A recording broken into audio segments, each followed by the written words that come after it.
उत्तर प्रदेश की अब बात करें तो कोरोना संक्रमण लगभग बेकाबू हो चुका है। बुधवार को प्रदेश में रिकॉर्ड तोड़ 6200 संक्रमित सामने आए हैं, जबकि 29 लोगों की इस दौरान मौत हो गई है। सरकार अब कोरोना संक्रमण को रोकने के लिए सख्ती दिखाने जा रही है। मुख्यमंत्री के निर्देश के बाद गृह विभाग ने अब नई गाइडलाइन जारी की है, जो 16 अप्रैल यानी कल से लागू हो जाएगी। कल से नाइट कर्फ्यू का समय भी बदलेगा। शाम 6 बजे से लेकर सुबह 5 बजे तक यह समय कर दिया गया है। यानी अब शाम 6 बजे से लेकर सुबह 5 बजे तक आपको घरों के भीतर रहना होगा। बाजार बंद रहेंगे। किसी भी तरह के समारोह में मेहमानों की संख्या कम करने समेत कई बड़े फैसले सरकार ने लिए हैं और लगातार आपको तस्वीरें में हम दिखा रहे हैं। तस्वीरों के जरिए आप नई गाइडलाइन को समझ सकते हैं। बोर्ड परीक्षाओं को स्थगित किया गया है। स्कूल, कॉलेज, कोचिंग सब कुछ बंद किए गए हैं और नियम तोड़ने वालों पर सख्ती बरतने का फैसला किया गया है। यानी गाइडलाइंस की पालना अगर नहीं करता है कोई, तो अब उससे जुर्माना देना होगा, उसके चालान बनाए जा सकते हैं या फिर महामारी एक्ट के तहत उस पर बड़ी कार्रवाई भी हो सकती है। तो 4 तस्वीरें इस वक्त हम आपको दिखा रहे हैं।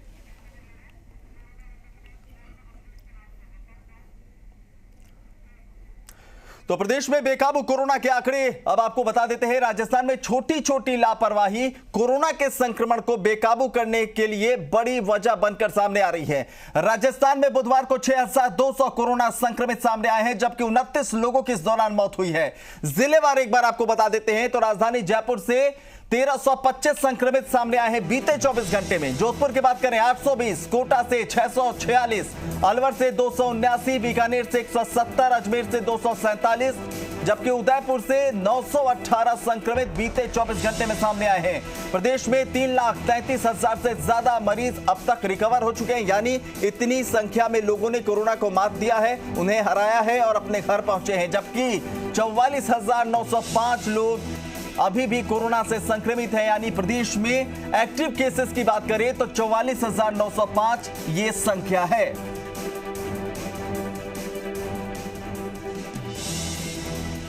तो आपको ग्राफिक्स के जरिए दिखा रहे हैं तमाम जानकारी, राजस्थान में क्या कुछ स्थिति है।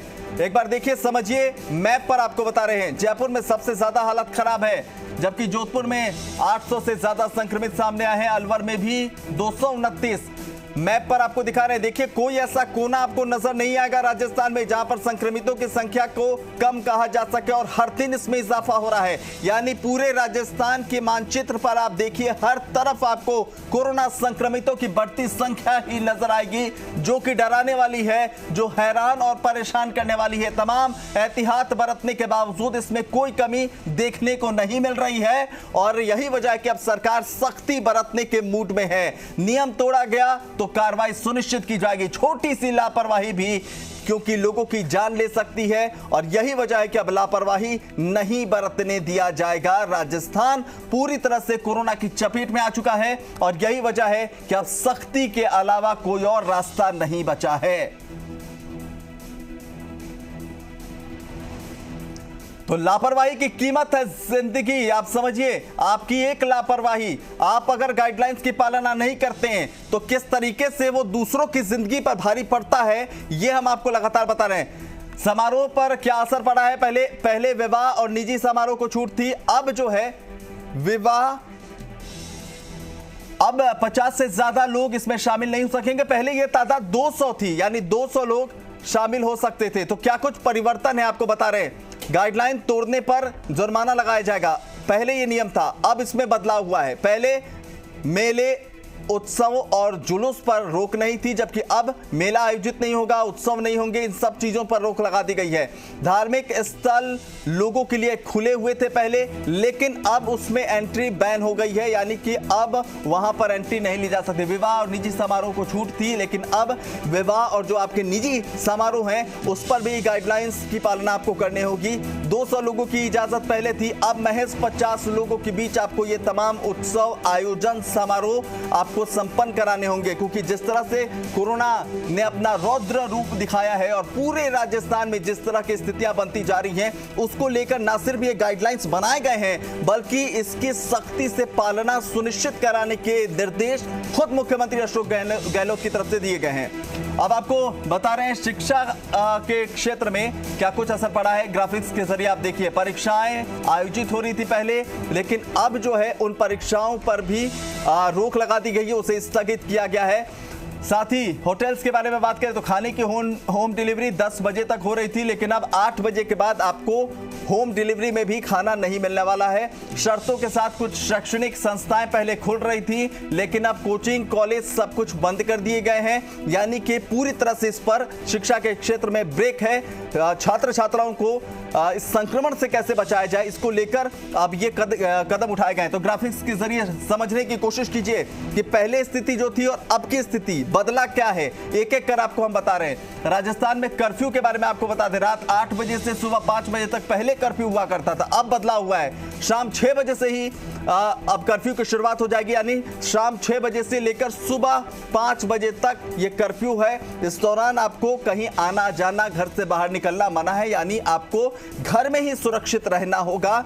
और बाजारों की बात करें, मंडियों की बात करें तो तय समय से पहले बाजार बंद हो जाएंगे, प्रतिष्ठान बंद हो जाएंगे और दुकानों को बंद करके लोगों को शाम 6 बजे तक अपने घर पहुंच जाना है। तो ये सख्ती जो बरती गई है, जो बदलाव हुए हैं, वो हम आपको ग्राफिक्स के माध्यम से बता रहे हैं। कर्फ्यू के लिए नए नियम, पास की जरूरत पहले नहीं थी, अब आईडी कार्ड और टिकट, निमंत्रण कार्ड, ये सब कुछ आपको अपने साथ रखना होगा अगर आप बाहर कहीं जा रहे हैं। समारोहों पर पहले कर्फ्यू बेअसर था, लेकिन अब वो भी इसकी जद में है। समय को लेकर एक बार फिर से बता रहे, पहले रात 8 बजे से सुबह 5 बजे तक कर्फ्यू था, लेकिन अब ये 6 बजे से सुबह 5 बजे तक है।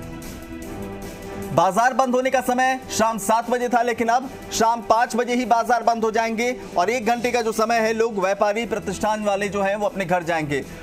तो कोरोना की नई गाइडलाइन क्या कुछ है, एक बार देखिए। 16 अप्रैल से 30 अप्रैल तक कर्फ्यू की अवधि बढ़ाई गई है। पूरे प्रदेश में शाम 6 बजे से लेकर सुबह 5 बजे तक कर्फ्यू की पालना कराई जाएगी। शाम 5 बजे तमाम जो दुकान है, प्रतिष्ठान है, वो बंद हो जाएंगे। शाम 4 बजे सरकारी दफ्तर भी बंद हो जाएंगे और उन्हें वो भी जो है सरकारी दफ्तर कोरोना की नई गाइडलाइंस के अंडर आएंगे।